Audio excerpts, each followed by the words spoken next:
and hopefully throughout the world. And let me explain why. Because it's why I like good ganja as well as the next person. That's not why I'm doing this. It's not why I wrote my magazine. It's not why I do my website, New Age Citizen. It's because our freedom is at stake here, okay? And we've got to push back, and we've got to push back hard. Now, the people, the Marijuana Policy Project is really behind this initiative, and they've been very quiet about it.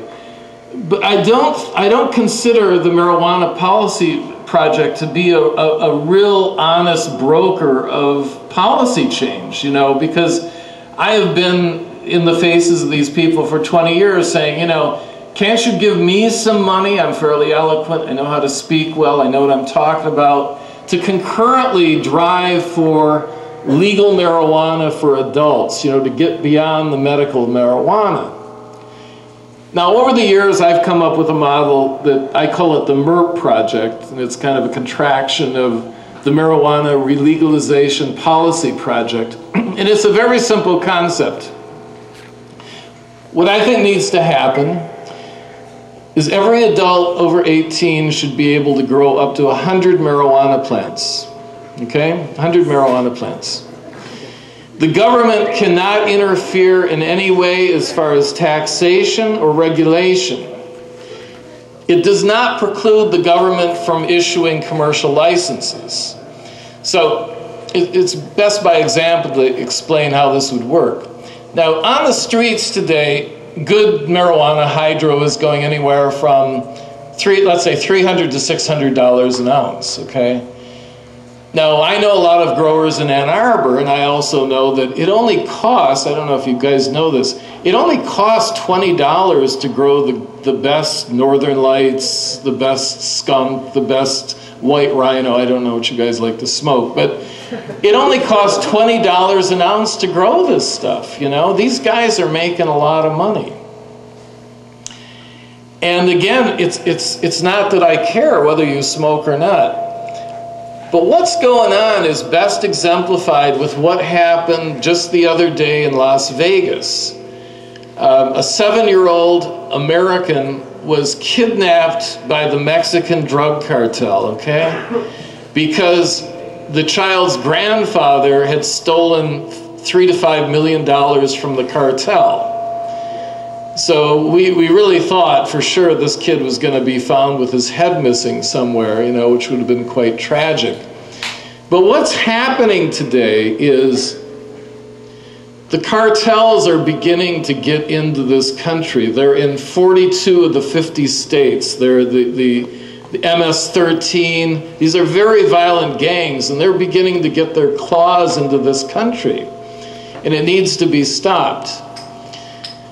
So, before I get to that, take a step back. So how would the commercial licenses work? Well, the commercial licenses would work like a governor on an engine, because if the government wanted to sell marijuana for, let's say, $100 an ounce, a lot of people would say, yeah, I don't smoke that much, it's not worth it, my time and effort to grow marijuana at $100 an ounce. So the commercial growers would, they would probably just buy it.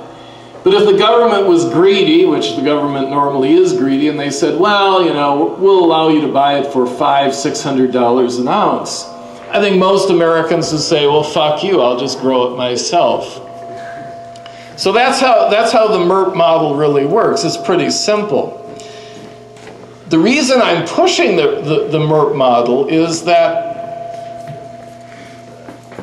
we could destroy the drug gangs by legalizing marijuana. I really believe this. And this would happen in a number of ways. Number one, marijuana would act as a gatekeeper drug, not a gateway drug, but a gatekeeper drug. Because when people have access to good weed, my belief is they're going to be less likely to deal with the local drug gangs and local dealers that sell the harder drugs. And so this is going to put the drug gangs out of business. It's going to put a big dent into the Mexican drug cartels. And these people are getting extremely violent. I mean, they're decapitating people, castrating people, raping people, They're corrupting our governments. They're corrupting the local city councils and city governments on the Mexican-American border.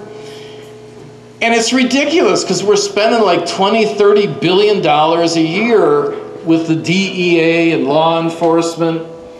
For what? For nothing. And that brings us to the next thing. It's like, well, why do we have this drug war? And you know, it's kind of like you just have to follow the money, you know? 870,000 people got busted last year. That's 3 to 4 times more people that were getting busted in 1990. Behind every one of these cases, or most of these cases, an attorney's making like $2–3,000 a piece. This is just ridiculous. And that's why Obama and McCain aren't going to support any form of legalization, because where are they getting a lot of their money? They're getting their money from the American Bar Association, they're getting the money from the Lawyers Guild, they're getting money from the drug testing labs that are testing you. And all these are part of the larger prison industrial complex, where we in this country incarcerate more people than any country on the planet. We've got more people per capita in our prisons in this country than they have in Russia, or China, or Saudi Arabia. I mean, it's just ridiculous. Just ridiculous.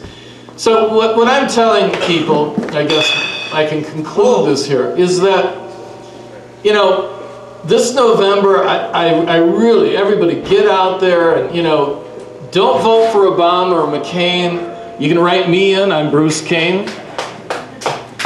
If you don't like me, you can write in Mickey Mouse. But the point is, don't support this system anymore. That's how us as individuals are going to break the backs of these globalists that are doing this.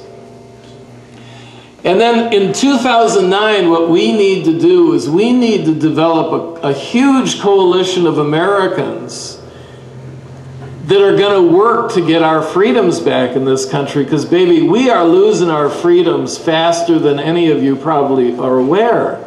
And it's just going to get worse. Just in October, they just brought in the first military division to do civilian law enforcement in the United States. That violates posse comitatus. The military does not have to abide by the U.S. Constitution. And this is very bad news, you know, so I want people to wake up to that. So anyway, I guess that's it. I think I've covered it. If anybody's got a question or something, I'd be glad to answer it. But the main thing is, get out to vote. And in 2009, you people, everybody needs to start becoming politically active, because I really do believe we can change this. I really do believe that there can be a time in the future, in the near future, where you can be growing 100 plants in your backyard and Uncle Sam or your local police department isn't going to be hassling you. And that's what freedom's about, you know?